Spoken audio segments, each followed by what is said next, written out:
Aminin man natin o hindi, una tayong nabibihag sa pisikal na itsura ng isang tao. Dito na nabubuo ang salitang crush sa taong mahirap maging sa atin. At karaniwang sa panaginip lang natin sila kayang abutin. Ikaw kapuso, naranasan mo na bang magkagusto sa iyo ang taong crush mo? Karaniwan sa pelikula o sa mga nobela lamang napapanood at nababasa ang mga boy meets girl love story. Pero ibahin ninyo ang kwento ng ating kabarangay ngayong araw na si Lovell. Dahil ang dating crush ng niya noong kolehiyo na si Deo ay naging nobyo niya sa totoong buhay. Saan nga ba patutungo ang isang love story na maala fairy tale ang datingan? Makakamit kaya nila ang happily ever after or mauuwi lang ito sa isang bittersweet ending? Yan ang dapat ninyong pakaabangan dito lamang sa mga kwento ng pag-ibig, buhay at pag-asa sa nangungunang Barangay Love Stories. Dear Papa Dudut, bago ang lahat ay gusto ko lang muna kayong batiin at lahat ng listeners ng Barangay Love Stories ng isang mapagpalang araw. Ako po si Lovell, 30 years old, dating radio journalist turned freelancer writer. Ang programa niyo na po ang nakasanayan kong pinakikinggan tuwing nagsusulat ako. Sobrang impressed kasi ako sa mga stories na ibinabahagi ninyo. Dito ako humuhugot ng inspirasyon para sa mga topics na sinusulat ko, lalo na't bawat kwento na inyong isinishare ay nagsisilbing eye-opener para sa mga listeners na katulad ko. Kaya naman naisipan kong i-share ang love story namin ng boyfriend ko na hopefully ay kapulutan din ng aral ng mga kapwa ko kabarangay. Mahigit 10 years na kaming magkasintahan ng boyfriend kong si Deo. Nagkakilala kami noong nag-aaral pa lamang ako sa college. Sa totoo lang ay parang straight out of a movie ang kwento naming dalawa.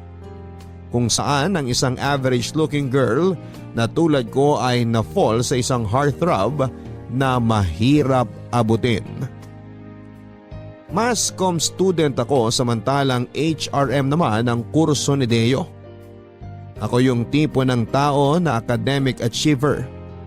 Ang focus ko noon ay ang mag-aral at makatapos. Kaya wala na akong time para sumali pa sa mga extracurricular activities maliban na lamang sa pagiging parte ng school paper namin kung saan ako ang kasalukuyang editor-in-chief noon. Sa kabilang banda si Deo naman ang maituturing na campus crush. Sikat dahil sa good looks nito. Suki siya sa mga school pageants at karaniwang mukha ng campus para sa mga brochures at advertisement posters. In short ay magkaiba kami ng mundo. Pero kahit ganon, Papa Dudut, ay isa ko sa mga humahanga sa physical looks ni Deo. Hindi ko ito kinakaila dahil totoo namang gwapo talaga siya. Taglay nito ang tipikal na boy next door look. Pangmati ni idol ang datingan na pupwede nang ihilera sa mga tipo nila Alden Richards at Ruro Madrid. At ang pagkakaroon ko ng crush kay Deo ay hindi na bago sa kaibigan kong si Benji.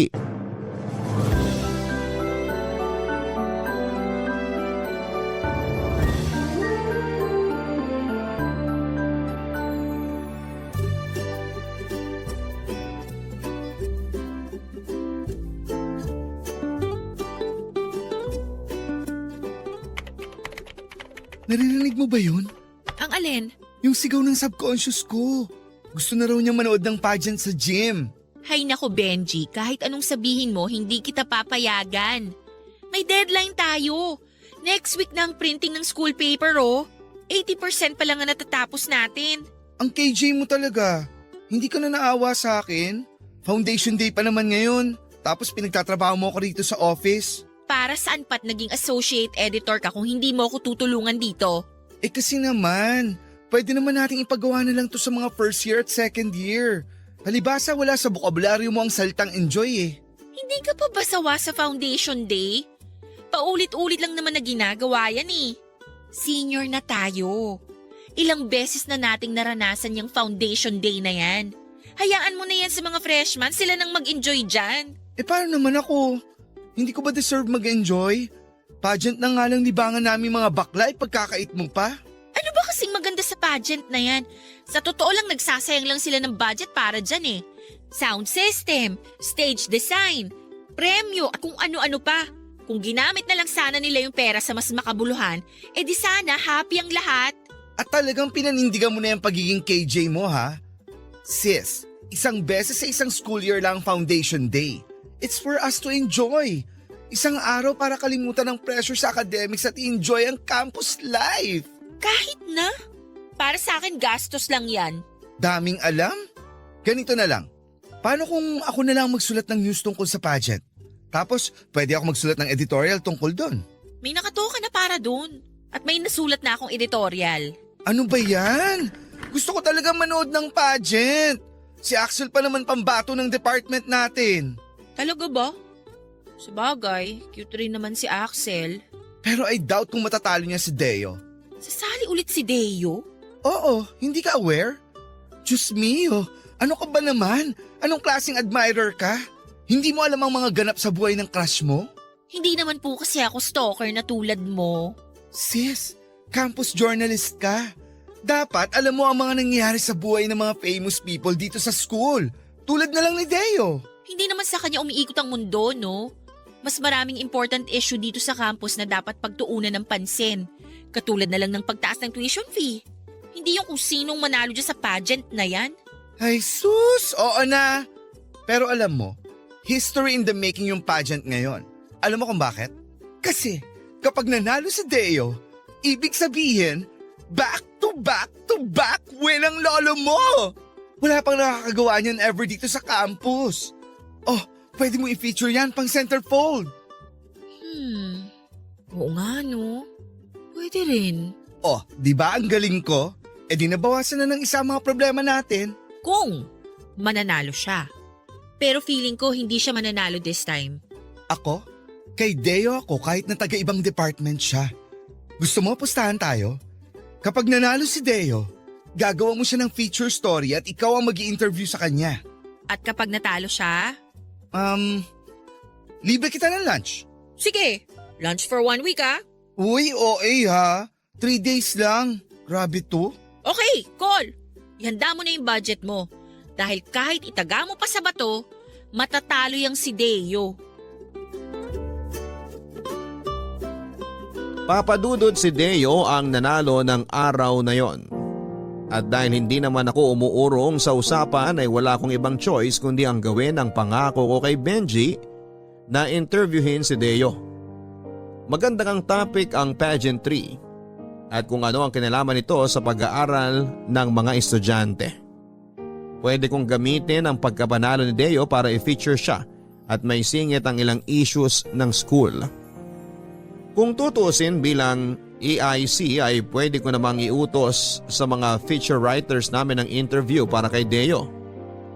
Pero hindi ko na pinalampas ang opportunity na yon upang mapalapit sa taong crush ko.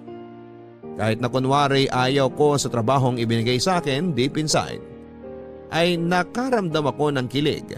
Lalo na't ang dating tinatanaw-tanaw ko lang sa malayo ay makaka one-on-one ko na sa isang interview. Pero papadudot hindi pala ganong kadali ang sumingit sa schedule ng isang tulad ni Deo. Sa tulong ng kapwa ko writer, naka-department ni Deo ay nag-set ako ng date para sa interview. Pero hindi niya ako sinipot ng araw na yon. Sa halip ay mas pinili nitong gumala kasama ang mga kaibigan.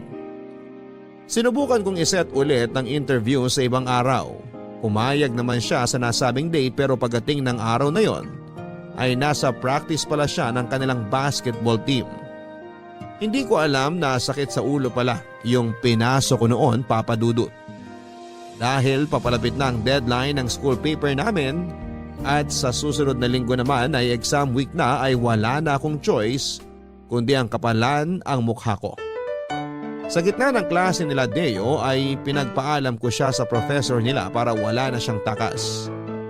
Mabuti na lang at minor subject lamang yon at dati ko ring professor ang nagtuturo sa kanila kaya agad akong pinagbigyan sa kahilingan ko.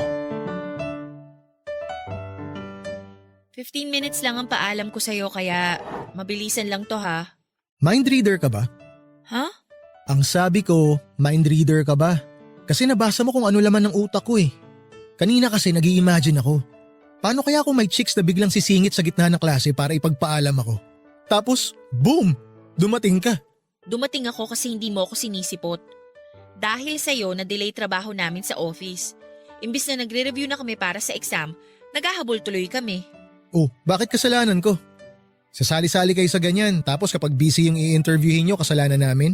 Dapat marunong kayong mag-adjust sa mga ganyang bagay. Ito na nga, diba? Nagawa na ng paraan. Sige na, mag-start na tayo. Okay, sabi mo eh. Kung okay lang sa'yo, ire-record ko tong usapan natin ha. Kung may gusto kong sabihin na ayaw mong isama sa record, sabihin mo lang off the record. Gets mo? Yes ma'am. So, ano namang feeling na ikaw ulit ang nanalo for the third time? Siyempre, masaya. Dagdag kumpiyansa sa sarili. Isipin mo, 3 times in a row, ako ang kinurunahang pinakapoging nilalang dito sa campus. O ba't ganun reaksyon mo? Tama naman, di ba? Beauty and brains ang pageant. Hindi papugian lang. O ikaw na mismo nagsabi, beauty. Ibig sabihin, magandang lalaki ako. Malay natin kung mas nagustuhan ng judges yung sagot mo kaysa sa itsura mo. So sinasabi mo matalino ako? Aba, walang problema sa akin yan kung yan ang tingin mo sa akin. Ewan ko sa'yo. Bakit mo naman naisipang sumali sa pageant? For experience? For validation? Nung first try ko, kinailangan dahil sa grades kasi bagsak yung project ko.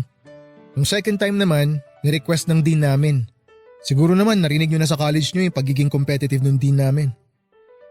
Tapos yung pangatlo, natalo ako sa DARE.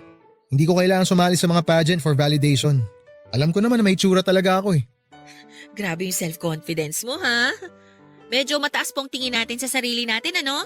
Siyempre, sino pa ba mag-aangat sa sarili ko kundi ako, di ba?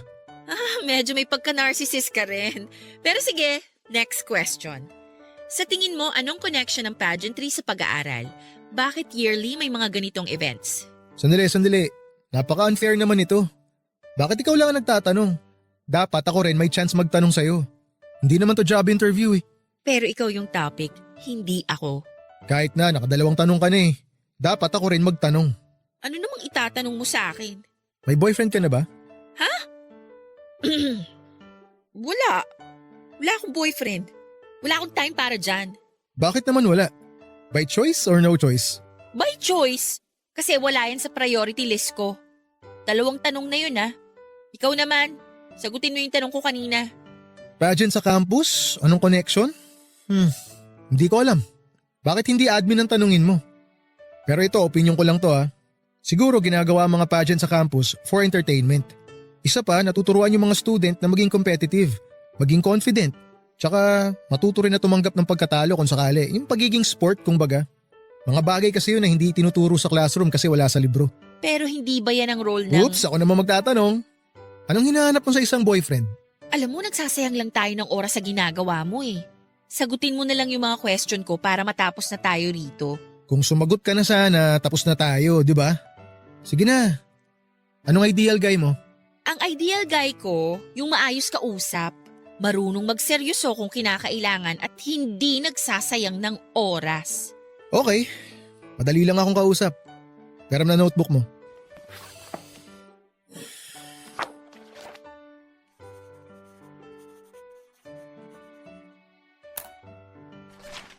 Oh, ayan. Ano to? Phone number ko. Pwede mo ako i-message para sa mga tanong mo anytime, anywhere. Teka lang, saan ka pupunta? Tapos na yung klase ko, so lunch na. Kain ka na rin. Teo! Diba sabi mo? Huwag magsasayang ng oras. Doon na po nagsimula ang connection namin ni Deo Papadudut. Para matapos na ang programa ay wala akong ibang choice kundi ang kontakin siya para masulat ko na ang article para sa kanya. Pero ang nakapagtataka, Matapos mapublish ang school paper namin ay nagpatuloy pa rin si Deo sa pag-contact sa akin. Mapang-asar siya, Papa Dudut. At ako naman itong hopeless romantic ay kinagat ko naman ang pangungulit niya. Hindi nga naglaon ay mas napalapit kami sa isa't isa. Siyempre ay tuwang-tuwa ang kaibigan kong si Benji na naging dahilan ng lahat. Kung hindi siya nakipagpustahan sa akin ay hindi kami magiging close ng taong crush ko. Sa pagdaan ng mga buwan ay mas lumalim pa ang friendship namin ni Deo hanggang sa bigla na lamang siyang nagpakita ng motibo. Nung una ay question ko kung totoo ba talaga ang feelings na ipinaparamdam sa akin ni Deo. Kasi kung tutusin ay too good to be true para sa akin ang mga nangyayari noon. Katulad ng sinabi ko ay average looking lamang ako, Papa Dudut. Pagdating sa physical appearance, out of 10 siguro ay nasa 6 lang ako. Kumpara naman kay Deo na almost perfect na ang pagiging gandang lalaki niya. Sa romance movies lang nangyayari ang ganong bagay. Ang ma-inlove ang isang gwapong lalaki sa isang mediocre na babae. Kaya naman nahirapan akong paniwalaan ang totoong motibo niya. Isa pa ay finals na noon at bilang graduating student ay wala akong time para lumandi. Nagulat na lamang ako noon na kahit ilang beses ko siyang nireject, ay nagpatuloy pa rin si Deo sa panliligaw sa akin. Hindi nagbago ang pagkakaibigan namin at pinangako niya sa akin na hihintayin niyang makagraduate kami. Nagbabaka sakali siya na kapag nagtapos na kami ay biglang magbago na ang priority list ko at mapasama na rito ang love life. Nakalaunan ay nagkatotoo after ng graduation day. Papadudot, mabilis akong nakahanap ng trabaho pagkatapos kong makuha ang diploma ko.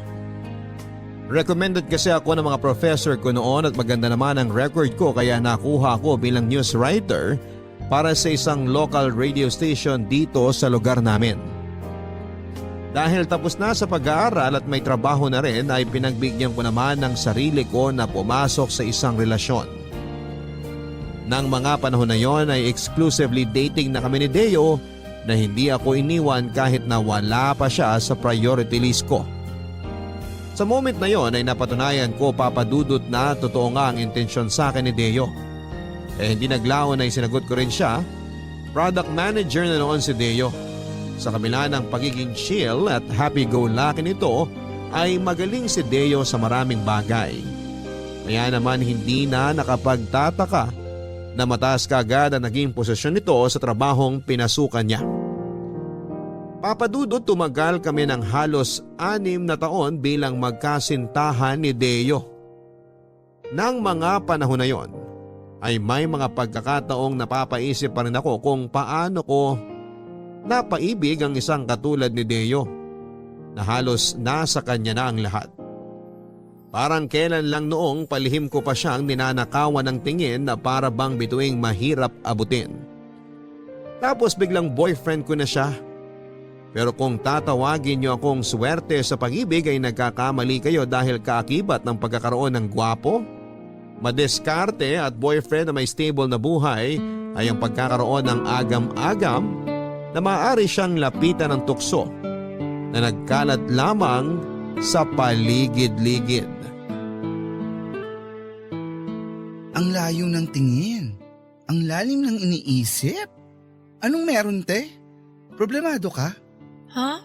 Tignan mo, hindi nakikinig.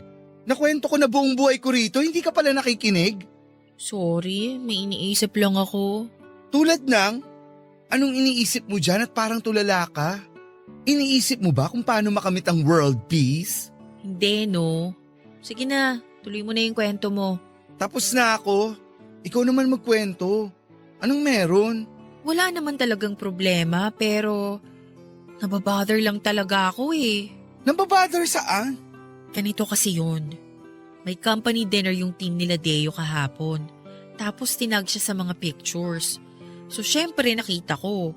Tapos habang tinitignan ko yung mga pictures, may isang selfie tong isang girl kasama si Deo. Oh, tapos? Selos ka. Huwag mong sabihin ganun kakababaw. Di naman. Kaso nga lang nung balikan ko yung group photos nila, napansin ko lang na laging nakatabi yung girl kay Deo. May isang picture pa nga nakahawak pa siya sa braso ng boyfriend ko eh. Kinausap mo na ba si Deo tungkol dyan? Hindi naman big deal yun eh. Hindi naman pala big deal. So bakit mo pinoproblema? Eh kasi ang ganda nung babae. Ang lakas ng dating. Kung tutuusin may chemistry nga sila ni Deo eh. So nagsiselos ka nga? Naku hanggang ngayon ba may inferiority complex ka pa rin? Kilala mo naman ako, Benji. Simula college, may pagkapraning na talaga ako. Kung ikukumpara mo naman ako kay ate girl, mas may edge kasi siya sa akin. Oo, maliban sa pagiging KJ, praning ka, overthinker, tsaka control freak. Hindi mo makontrol yung jowa mo at lalong hindi mo makontrol yung mga tao sa paligid niya. Kaya ngayon, pinoproblema mo yung hindi naman dapat problema. Alam mo, gets naman kita. Natural lang yun na magselos ka sa mga kasama niya. Pero may magagawa ba yan kung hindi mo kakausapin si Deo mismo? Sobrang dali ng solusyon sa problema mo. Asa na ang utak mo? Kala ko ba cum laude ka? Baka pagsimulan lang ng away yun pag tinanong ko pa siya tungkol dun. Nasa sayo yan. Kung gusto mo mag-overthink, go lang. Kung gusto mo ng peace of mind, edi kausapin mong jowa mo. Alam mo, sabi nga nila, communication is the key. Mag-usap kayo. Paano malalaman ni Deo yung nararamdaman mo kung hindi mo babanggitin sa kanya? Kapag inaway ka, edi baka nga totoo yung hinala mo. Doon ka mag-overthink ng malala. So tingin mo kailangan kong i-confront si Deo? Grabe naman yung confront. Ano yun, manunugod ng kabet? Advance ka naman masyado, Ang sabi ko, kausapin mo lang si Deo. Sabihin mo sa kanya na uncomfortable ka bilang girlfriend na makitang may ibang babaeng extra clingy sa kanya. Hindi porket maganda, may karapatan na siya maging clingy sa jowa ng iba ha. Sige, hahanap lang ako ng tiyempo. Pero pati nga ng itsura ni ate girl, na-curious tuloy ako. O eto, sandali. Nakatag to kay Deo eh. Yung girl mismo ang nag-post ng pictures. Heto yung selfie nilang dalawa oh. Asan? Patingin? Ay, in fairness, maganda nga. Parang Marian Rivera na kinulang lang ng isang tabong paligo, pero papunta na doon. O diba? Sino naman ang hindi mag-iisip ng masama kung ganyan kaganda yung umaaligid sa boyfriend mo? Well, sabi nga nila, wala na sa gubat ang mga ahas. Minsan, nasa tabi na mismo ng jowa mo. Pero wag naman ganun kababaw ang tingin mo kay Deo. Kaya nga nag-aalangan ako nakausapin siya tungkol dito eh. Pero deserve mo rin naman magkaroon ng inner peace. Kaya mas mabuti pa rin na pag-usapan niyo yan nang sa ganon, kapag nalaman niyang bothered ka kay ate girl, layuan na niya yung babae. Para magkaroon sila ng boundary. Ganun! Sige, susubukan ko. Thank you sa advice, Papadudot, mahal ng maraming tao si Deo kaya hindi nakapagtataka kung marami siyang circle of friends. May mga kaibigan siya sa trabaho, kaibigan ng college, kaibigan ng high school at pati sa barangay nila ay may sarili siyang barkada. Okay naman sa akin yon. Hindi ako strict na girlfriend kay Deo at hinahayaan ko siyang lumabas kasamang mga kaibigan niya at gumala kahit na minsan ay hindi ko maiwasang mag-overthink. Siguro parte na talaga ng pagkakaroon ng boyfriend na lapitin ng mga tao ang maging overthinker. Natatakot kasi ako na baka dumating na lamang ang araw na makakita si Deo ng babaeng ipapalit niya sa akin. Kahit paggaano kadisiplinado ang isang tao ay mahirap talagang tanggihan ang temptasyon, lalo na kung eto na mismo ang lumalapit sa tao. Sa case ni Deo ay si Hana ang tinutukoy ko. Ang workmate niya na medyo clingy sa kanya. Kaya naman nang makahanap ako ng tiyempo ay nag-open up ako kay Deo tungkol sa nararamdaman ko kay Hana. Wala na akong ibang choice kundi ang kausapin ng nobyo ko tungkol sa issue, lalo na't kakaiba na ang mga galawan ni Hana. Napapansin ko kasi na isa siya sa mga active followers ni Deo. Na kada post ng boyfriend ko ay lagi siyang nagko-comment. Kung hindi yon red flag para sa girl workmate ay ewan ko na lang. Kaya para sa ikakapanatag ng loob ko ay sinubukan kong kausapin si Deo. Masarap dito sa nabook mong lugar ha. Paano mo nalaman na matagal na ako nagkikrave ng sushi? Nabasa ko lang sa Facebook. Talaga? Parang wala naman akong pinopost tungkol sa sushi ah. Hindi naman kasi ikaw yung nag-post. Yung katrabaho mong si Hana, nakita ko sa feed niya. Nabasa ko nga yung caption niya eh. Ang sabi, dahil daw sushi ang cravings nyo, kaya nagdala siya ng sushi sa office. Napakomment ka nga ng thank you tapos nag-emoji ka na may heart eyes. Ah, okay. Naalala ko na. Last week pa yun ah. Teka, friends kayo ni Hana sa Facebook? Oo, inad ko siya. Hayaan mo, ipapakilala kita sa kanya next time. Mabait yun, for sure magkiklik kayo agad. Hindi halata pero bookworm din yun, parang ikaw. Talaga ba? Mukhang super close kayo ni Hana, no? Hindi naman maiiwasan yun. Partner ko siya ngayon sa bagong project na dinedevelop namin eh. May bagong product kasi kaming ire-release for Christmas. Kasama ko siya sa team kaya kaliwat kanan mga meeting namin. Ah, okay. Oh, bakit? O, anong bakit? Alam ko na yung tonong yan eh. May something sa ano mo eh. Ah, okay. Si Hana ba? Ayokong magtunog OA ha. Pero kasi, napapansin ko lang sa mga pictures niyo tuwing magkasama kayo nila Hana na medyo extra clingy siya sa'yo. Medyo touchy, ganun. Sabi ni. Kaya mo siya inad sa Facebook no? Kaya mo din ako dinala dito sa sushi place. OA ba ako? Hindi naman. Natural lang yung nararamdaman mo. Ibig sabihin lang nun, mahal mo talaga ako. Pero listen, don't worry. Yung relasyon namin ni Hana, purely platonic. Walang halong romance o kahit na anong attraction. Wala. Sa'yo? E paano naman kaya sa kanya? Eh hindi ko na problema yun. Kung type niya ako, di type niya ako. Wala naman ako magagawa ron eh. Basta ang mahalaga sa akin, aware siya na may girlfriend ako. At hindi ako gagawa ng kahit na anong paraan para suklian yung pagkagusto niya sa akin. At yung girlfriend ko hindi lang maganda, matalino pa. Sus, pinola pa ako nito. Okay, para sa ikapapanatag mo, simula bukas didistansya na ako sa kanya. No! Okay lang. Basta nasabi mo na walang problema kay Hana, okay na sa akin yon. Baka sabihin pa ng mga katrabaho mo paranoid girlfriend ako. Hindi, non-negotiable dapat yun. Bilang boyfriend, trabaho kong umiwas sa mga babaeng tingin ng girlfriend ko makakasama sa relationship namin. Kasi alam ko for sure na magsiselos din ako kapag may nakita akong lalaki na clingy sa'yo. Kaya gets ko yung nararamdaman mo ngayon. And believe me, I'm really sorry if I made you feel that way. Thank you. So, okay na ba tayo? Pwede na ba nating enjoyin tong sushi natin? Oo na. Ikaw talaga. Ubusin mo yan ha, ginusto mo to eh. Ano, ha? Sushi pa more? Umubos nito ah. Ikaw nagkikrave niyan eh. Ang cute mo pala magselos, no? Excuse me po, hindi ako nagsiselos. Na-bother lang ako. Pareho lang din yun. Hindi kaya. Oo kaya, O edi nagselos na. Happy? very. Well, lagi naman akong happy tuwing kasama kita. Tama nga ang sabi ni Benji Papadudut na pagdating sa relationship ay communication is the key. Hindi maaayos ang problema ninyong magjowa kapag hindi ninyo ito pag-uusapan. Malaki ang naitulong ng pag-open up ko kay Deo. Nakahinga ako nang malaman kong naiintindihan niya ang nararamdaman ko. At dahil doon ay nabawas-bawasan kahit papaano ang pag-overthink ko. Nadagdagan tuloy ng 10 puntos ang loyalty points ni Deo sa libro ko. Alam ko naman na hindi healthy ang palaging pag-overthink, lalo na't gumagawa ako ng mga senaryo sa utak ko ng mga bagay na maaaring hindi naman talaga nangyayari sa totoong buhay. Mabuti na lang talaga at never gumawa si Deo ng rason para lumala pa ang pagiging paranoid ko.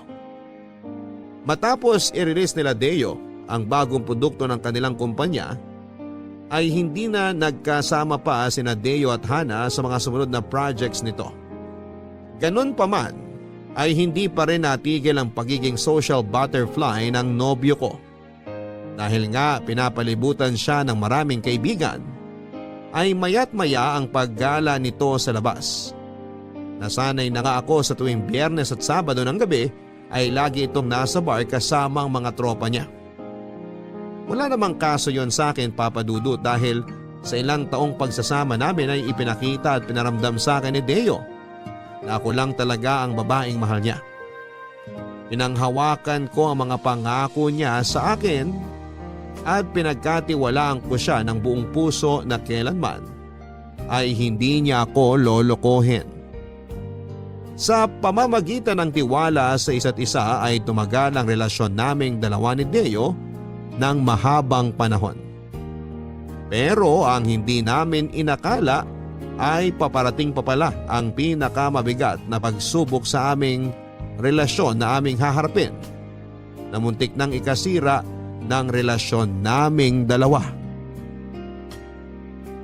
Papa Dudut, kakatapos lang naming i-celebrate noon ng 10th anniversary namin ni Deo bilang magkasintahan. Normal celebration lamang ito kung saan ay kumain kami sa labas. Sa loob kasi ng 10 taon naming pagsasama ay parang normal na araw na lamang ito para sa aming dalawa. Pagkatapos ng date namin ay maaga akong umuwi dahil maaga ako sa trabaho kinabukasan. Samantala, nagpaalam naman si Deo na makikipag-inuman siya sa mga katrabaho niya para naman i-celebrate ang bagong product nila. Nakaka-launch lang din ng araw na yon. Dahil Biyernes naman at wala siyang pasok kinaumagahan, ay pinayagan kong lumabas si Deo. After all ay deserve din niyang i-treat ang sarili niya dahil sa success ng kanilang launching. Tandang-tanda ko pa ang last update sa akin ni Deo ng gabing yon bago ko matulog. Alam niyang mahilig akong mag-alala kaya sinisigurado niyang meron silang designated driver para makauwi sila ng maayos. Pagkatapos noon ay mahimbing na akong nakatulog hanggang sa nagising na lamang ako sa tawag ng katrabaho kong si Angel. 3:00 na noon ang madaling araw.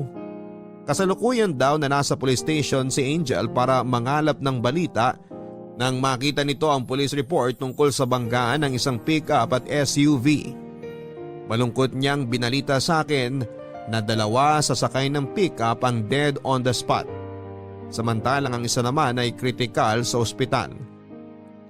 Noong una ay nalito ako sa kung bakit ito ibinabahagi sa akin ni Angel.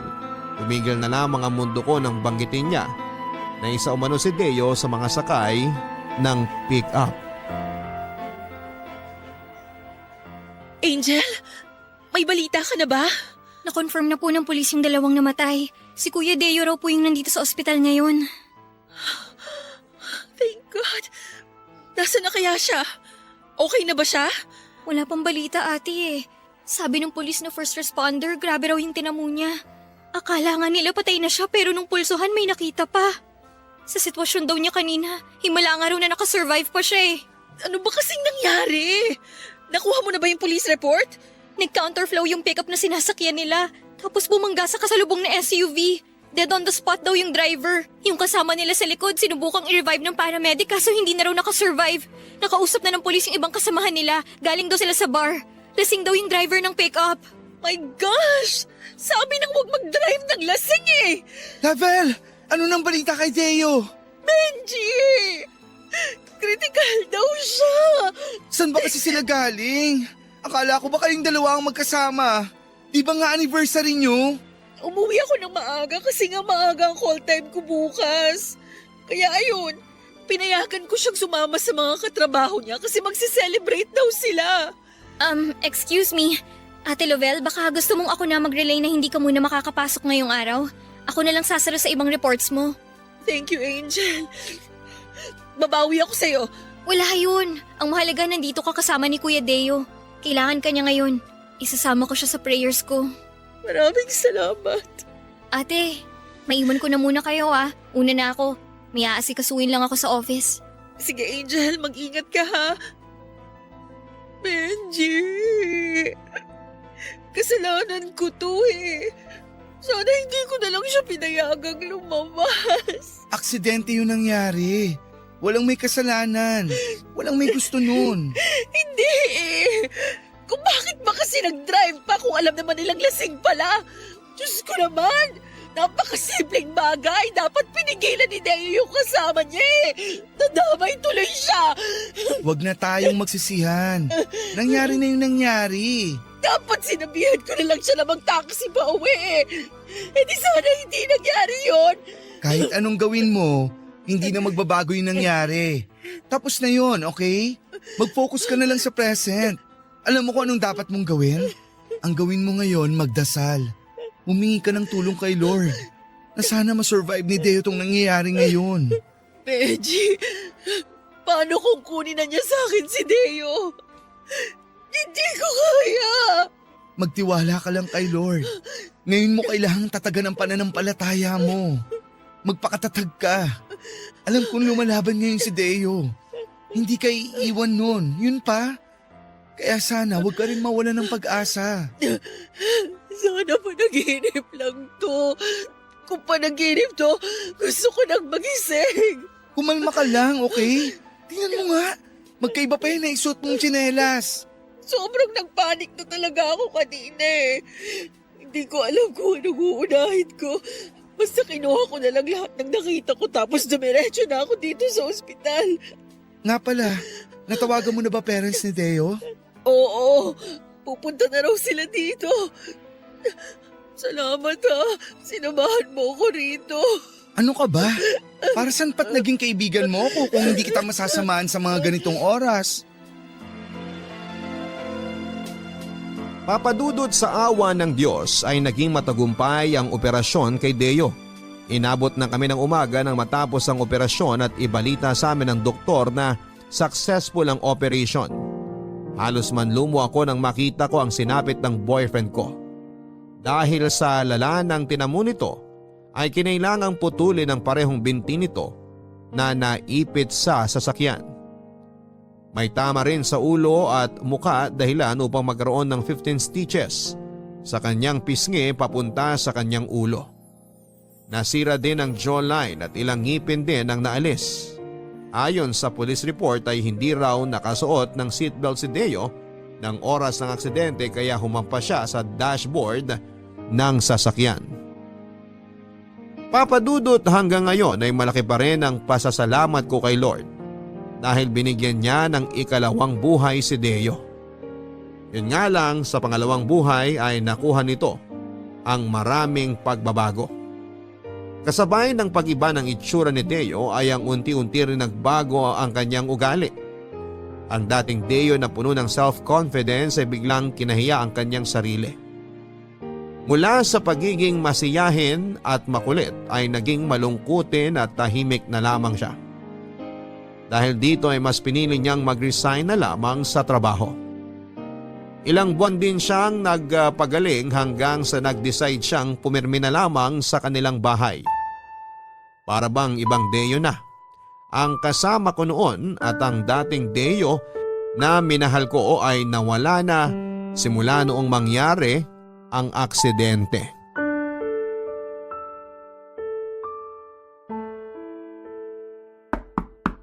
Deo, pasok na ako ha.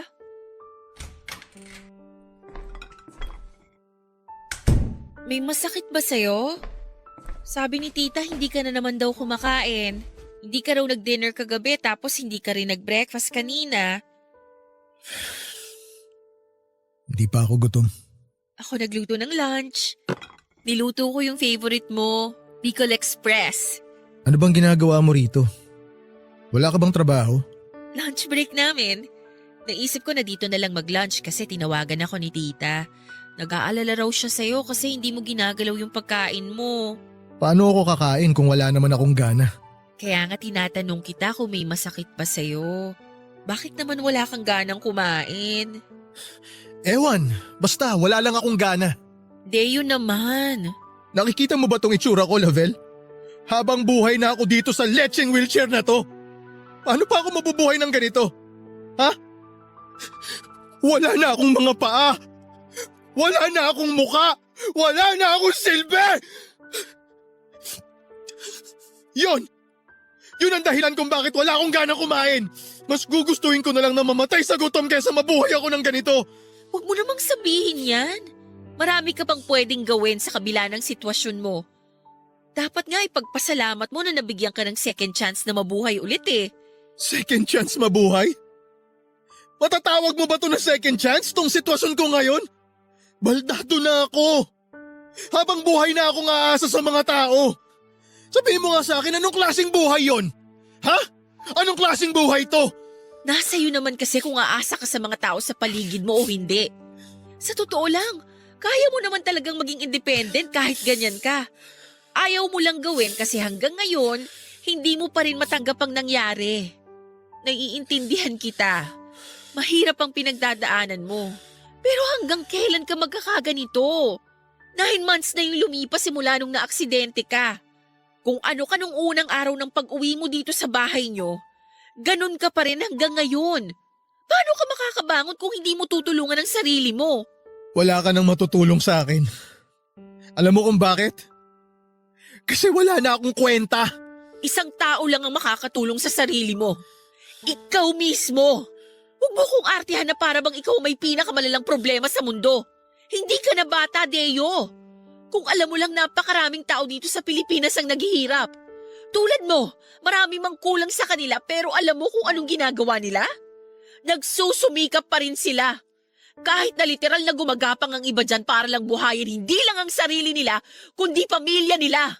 Tapos tignan mong sarili mo. Nakatago ka dito sa de-aircon mong kwarto. Kung sawa ka na sa akin, edi iwan mo na lang ako. Hindi kita kailangan. Hindi ko kailangan ng tulong nyo. Hindi ko kailangan ng awa nyo. Sa tingin mo, awa tong binibigay namin sa'yo? Hindi ako naaawa sa'yo, Deo. Ginagawa ko to, hindi dahil naaawa ako, kundi dahil mahal kita. At sobrang sakit para sa akin na makitang unti-unti nang nagbabago yung Deo na dating nakilala ko. Sobrang miss na kita. Sobrang miss ko na yung dating tayo. Please naman, bumalik na tayo sa dati. Hindi na tayo babalik sa dati. Huwag ka nang umasa kasi wala na yung hinahanap mo. Never na akong babalik sa dati. Ngayon, kung hindi mo gusto tong bagong ako, edi hiwalayan mo na ako. Maghanap ka na ng bago. Bagong lalaki na mas gwapo, na mas buo, na mas kayang bantayan at alagaan ka. Yung hindi sad boy na katulad ko. Wala akong pakialam kung tingin mo hindi ka nagwapo. Wala akong pakialam kahit hindi ka makalakad. Wala akong pakialam kahit habang buhay pa ako magtulak ng wheelchair mo. Ang mahalaga sa akin, Deo, ikaw, yung pagkatao mo. Hindi ko naman minahal yung itsura mo eh. Ang minahal ko, yung pagiging outgoing mo, yung pagiging concern mo sa akin, yung pag-aalaga at trato mo sa akin, yung pagmamahal mo sa akin. Yan yung mga bagay na hindi nawala kaso pilit mong tinatago. Gusto kitang intindihin. Maniwala ka sa akin. Pero minsan, nakakapagod ka na rin. Oo, dumaan ka sa masakit at mahirap na pagsubok. Pero paano kita tutulungang bumangon kung ikaw mismo ayaw mong gawin yon? I-acknowledge mo naman yung efforts namin. Tapos sasabihin mo, maghanap na lang ako ng ibang lalaki? Nakaka-offend ha? Ganun ba kababaw ang pagtingin mo sa pagmamahal ko sa'yo? Na porket nagbago na yung physical mong anyo, iiwan na kita? Hindi ganun yun, Deo. Nangako ako sa'yo dati, di ba? Na ano man ang mangyari, ikaw pa rin. Ikaw na ang mamahalin ko hanggang dulo ng buhay natin. Cheesy pakinggan, pero totoo yun. Iwan mo na lang ako. Gusto ko mapag-isa. Iiwan ko na lang itong pagkain mo dito sa lamesa. Please, kumain ka. Pasok na ako sa trabaho.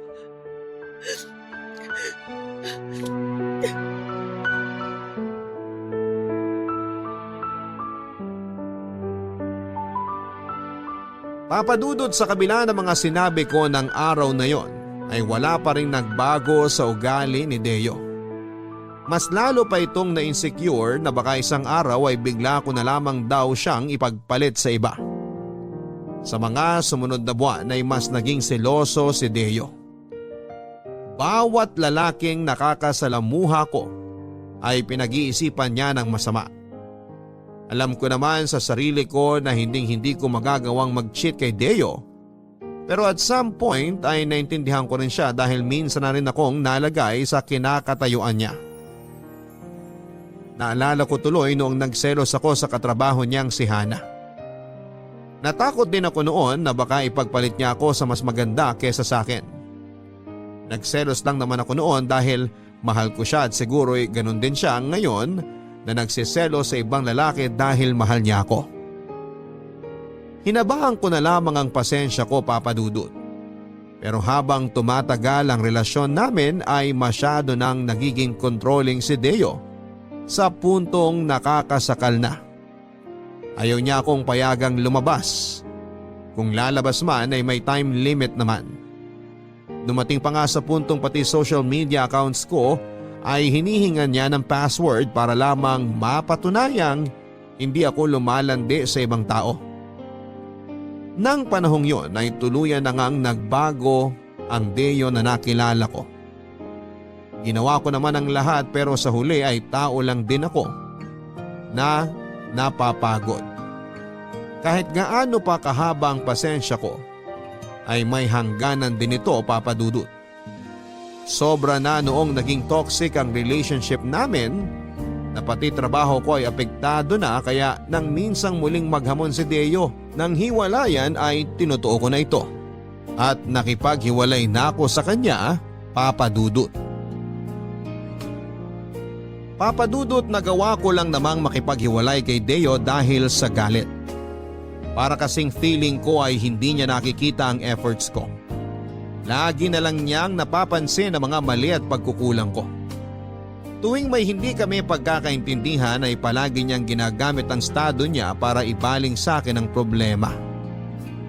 Pero kahit ganoon, linggo pa lamang ang lumipas simula nung maghiwalay kami ay lagi ko na siyang namimiss.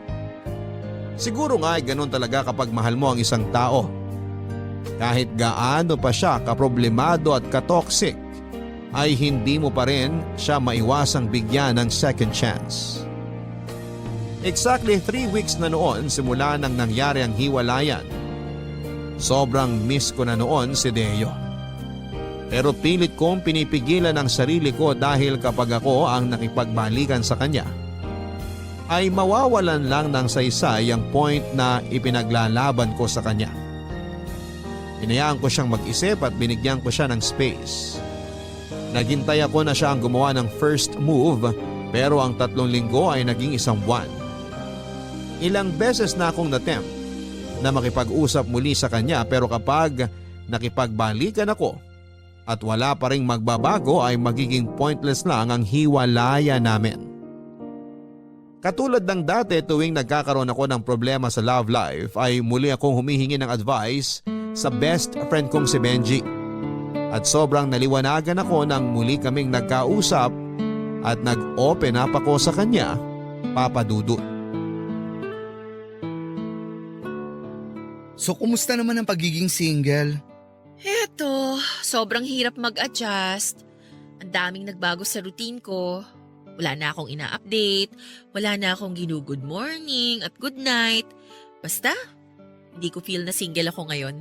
Kasi nga, hilaw yung breakup nyo ni Deo. Kung ako ang tatanungin nyo, hindi nyo naman talaga gustong maghiwalay eh. Yun nga lang, mas nangibabaw yung pride nyo. Wala ni isa sa inyo ang gustong bumaba. Instead, nagpapataasan pa kayo ng ihi. Kasi naman, ang hirap ng sitwasyon namin. Ayaw niya akong intindihin. Sobrang sarado na yung utak niya sa lahat ng punto ko. Walang saysay para sa kanya. Lagi na lang siyang tama. Dapat siyang masunod kasi siya nga ang baldado. Sobrang baba ng tingin niya sa sarili niya to the point na dapat bigyan ko siya ng validation araw-araw. Ako na lang laging nag-a-adjust. Ako na lang lagi yung umiintindi. Paano naman ako? Sounds familiar. Ang alin? Di ba ganyan ka rin dati? May inferiority complex ka. Lahat ng makita mong magaganda at sexy na babaeng kasama ni Deo, nagkakaroon ka ng insecurity. Tapos, kailangan vina-validate ka rin ni Deo para patunayan na mahal ka niya, na ikaw lang at wala ng iba. Iba naman kasi yun. Talaga ba? Kasi sa point of view ko, same scenario lang kayo. Alam mo, nakakatawa nga eh. Ikaw yung praning noon, pero ngayon si Deo na yung lagi nag-overthink. So anong gusto mong gawin ko? Magpakaalila na lang ako sa mga bagay na gusto niya? Hindi naman, pero intindihin mo siya. Araw-araw ko naman siyang iniintindi, te. Kasi ganito yan, may kanya-kanya kasi tayong coping mechanism. May ibang tao na sobrang tagal bago makarating sa acceptance stage at isa na si Deo doon. Imagine, sa isang iglap, biglang nawala ang lahat sa kanya. Work, social status, pati kakayanang maglakad. It takes time, girl. Kahit sabihin pa nating nag-heal na yung mga sugat niya sa katawan, ang tanong, yung sugat sa puso at isip niya, nag-heal na ba? So anong sinasabi mo? Kasalanan ko? Hindi naman sa ganun. To be honest, may point ka rin naman. Maybe you feel unappreciated right now. Gets naman kita. Masakit talaga ang ma-take for granted. So valid din naman yung nararamdaman mo. Ano ba talaga? Sino ba sa amin ang kinakampihan mo? Ay nako, wala akong kinakampihan kasi pareho ko kayong kaibigan. May point kayong dalawa at ang gusto kong gawin, gusto kong ipaintindi sa inyo pareho ang punto ng isa't isa. Imbis kasi na mag-meet kayo sa gitna para magkaroon ng middle ground, nag-iikutan kayo eh. Kaya paulit-ulit yung nangyayari. Mahirap bang intindihin yung gusto kong palabasin? Siguro may hirap para sa kanya. Alam mo te, of all people, dapat ikaw ang mas nakakaintindi kay Deo ngayon. Alam mo kung bakit? Bakit? Kasi ganyan na ganyan ka noon sa kanya. Naaalala mo pa si Hana? Oo, yung katrabaho ni Deo. Oh, di ba pinagsilosan mo yon? Anong ginawa ni Deo? Nag-set siya ng boundary sa kanila ni Hana. Pinatunayan niya sa akin na hindi siya naghahanap ng iba kasi naiintindihan niya na minsan paranoid ako, insecure, overthinker. Exactly! So anong dapat kong gawin? Ako unang mag-first move? Hayaan mo muna siyang makapag-isip-isip. Alam ko namang mahal ka nun eh.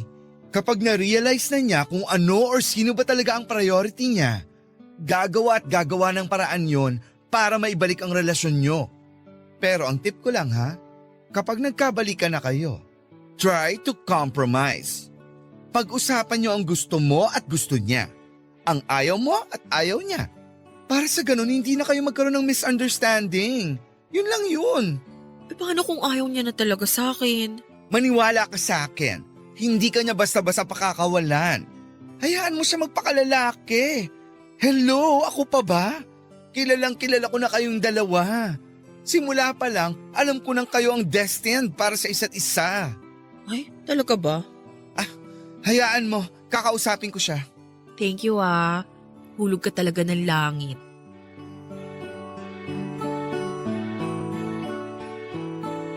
Papadudot may halong katotohanan ang sinabi ni Benji. Kaya siguro hindi ko ma-feel na single ako noon dahil ang totoo ay puro salita lang ang hiwalay ang nangyari. Nadala lang kami sa pareho naming galit at tama nga. Nabigyan namin ng sapat na oras ang isa't isa ni Deo para makapag-isip. Siguro nga ay kailangan lang naming i-evaluate ang sarili namin para maset namin ang priorities namin. Pansamantala akong nag-focus sa trabaho ko na kalaunan ay iniwanan ko rin para mabigyan ko ng sapat na atensyon si Deo. Siguro nga ay tama si Benji. Masyado lang akong naguluhan sa bagong setup namin. Hindi ko gaanong nabalanse ang trabaho at personal life ko. Kaya siguro at some point ay feeling ni Deo ay napabayaan ko na siya. Para may monthly income pa rin ay mas pinili kong maging freelance. Pinasok ko ang pagiging freelance writer kung saan ay naging parte ako ng ilang kilalang news websites at ilang online magazines. Papadudot sa nangyaring paghiwalay namin ni Deo ay mas napatunayan ko sa sarili ko na siya na talaga ang the one para sa akin. Hindi ko na mai-imagine ang sarili ko kasama ang ibang lalaki. Kumbaga ay nakakandado na ang puso ko sa kanya kaya kahit na anuman ang mangyari ay hinding-hindi ko na siya iiwanan. Nagbunga naman papadudot ang paghihintay ko dahil di kalaunan ay muling nagparamdam si Deo sa akin. Araw noon ng Sabado, dahil sa bahay na ako nagtatrabaho ay hawak ko na noon ang oras ko. Inaya akong lumabas ni Benji. Ang hindi ko alam ay si Deo pala ang haharap sa akin ng araw na yon. At hindi ang kaibigan ko. Ay, sa wakas, dumating din. Hanggang ngayon, Filipino time ka pa rin, ano? Dapat matuto ka ring rumispeto sa oras ng mga kaibigan mo. Eto naman, late lang ng 20 minutes. Akala mo dami ng oras ang nasayang? Di ka na nasanay sa akin. Kailangan dapat palaging grand entrance. Ikaw talaga? So, anong meron? Bakit mo ko inaya dito sa mamahaling restaurant? May bonus ka? Na-promote ka? May surprise ako sa'yo. Ano yan? Close your eyes muna. Ang dami mong alam.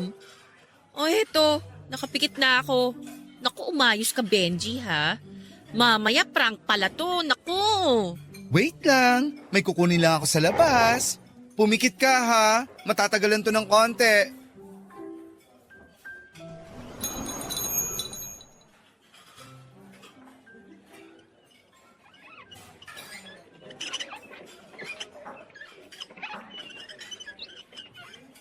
Surprise! Deo? O siya, tapos na ang roll ko rito. Gugora na ang inyong lingkod. See ya!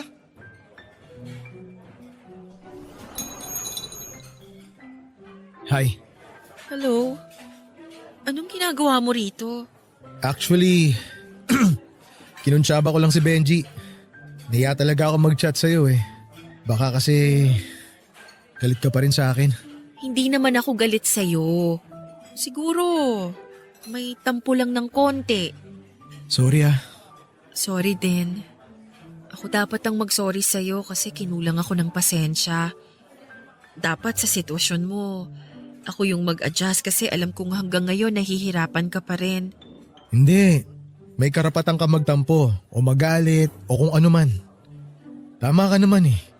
Kaya gusto ko mag-sorry sa'yo kasi never ako nag-thank you sa'yo sa lahat ng mga ginawa mo. Masyado kong pinagtuunan ng pansin yung nangyari sa akin. Hindi ko na namamalayan na naging selfish na pala ako. Akala ko noon na wala na sa akin ang lahat. Until na-realize ko na hindi pala lahat. Kasi nanatili ka.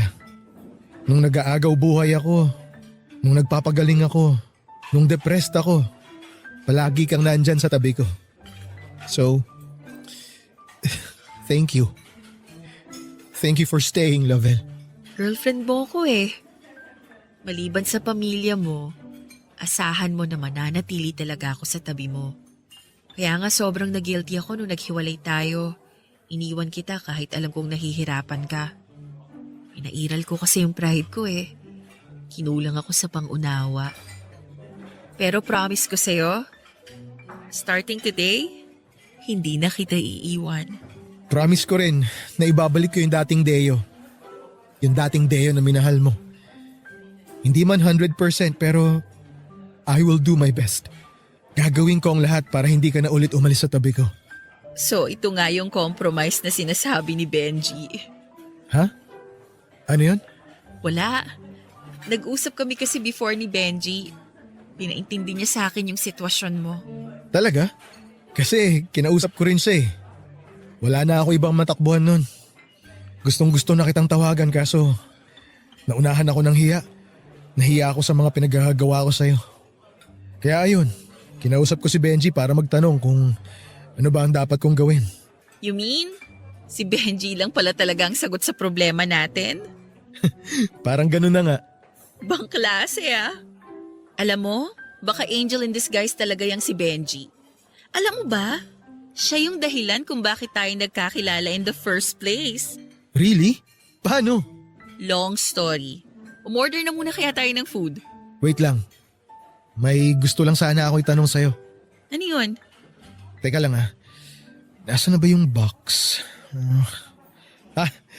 Eto. Lovell, Oh my gosh! di ba sabi ko sa'yo na ayaw na kitang mawala ulit? So itatali na kita sa akin. Kaya, Lavelle, will you marry me? Deo. Yes. Oo naman. Pakakasalan kita. Thank you. I'm such a pile of joy right now pero pasensya ka na ah. Hindi ako makakaluhod sa harap mo. Alam mo na. Ikaw talaga. I love you. I love you too. Pakis nga ako. Mwah!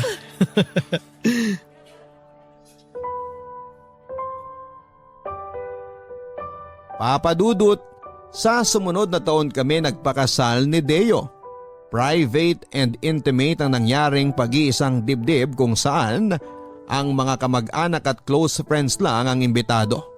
At ngayon ay dito ko mismo i-announce sa inyong program na dinadala ko na po ang first child namin dahil 5 months na po akong buntis. Sabay kaming nangako ni Deo sa harap ng Diyos at ng mga taong mahal namin sa buhay na magsasama kaming dalawa sa hirap at ginhawa. Pero kahit na hindi naman namin pinangako yon ay matagal na kaming nagsasama ni Deo sa hirap man o sa ginhawa. Sabay naming binuo ang panibagong chapter ng aming buhay. Maraming nagbago, maraming adjustments pero ang mahalaga ay magkasama kami sa mga pagbabagong ito. Next year ay nakatakda na kaming lumipat sa sarili naming tirahan. Neto lang ding nakaraang buwan ay opisyal na naming binuksan ang sarili naming publishing house, kung saan ay tinutulungan kong makapag-publish ng libro ang mga baguhan at aspiring writers. Marami akong gustong ipagpasalamat sa naging takbo ng buhay ko, Papa Dudut.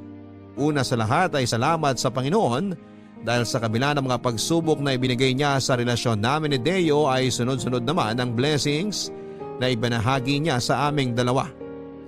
Nagpapasalamat din ako na binigyan niya kami ng mapagmahal at supportive na mga kaibigan at pamilya na naging parte na ng pagbuo namin ng sarili namin. Malaki din ang pasasalamat ko na unti-unti na ring natanggap ni Deo ang bago niyang kapalaran.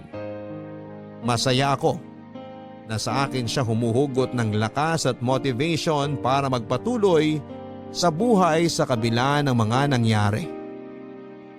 Papa Dudut, sana'y maging inspirasyon ang kwento namin ni Deo sa mga magsing-irog na dumadaan sa matinding problema sa ngayon. Walang magagawa ang pataasan ng pride sa relasyon. Katulad nga ng sinabi ng kaibigan kong si Benji, communication is the key. Pag-usapan ninyo ang problema and try to compromise. Hanggang dito na lamang po ang kwento ko, Papa Dudut. Maraming salamat and God bless. Ang inyong forever kapuso at kabarangay, Lovelle.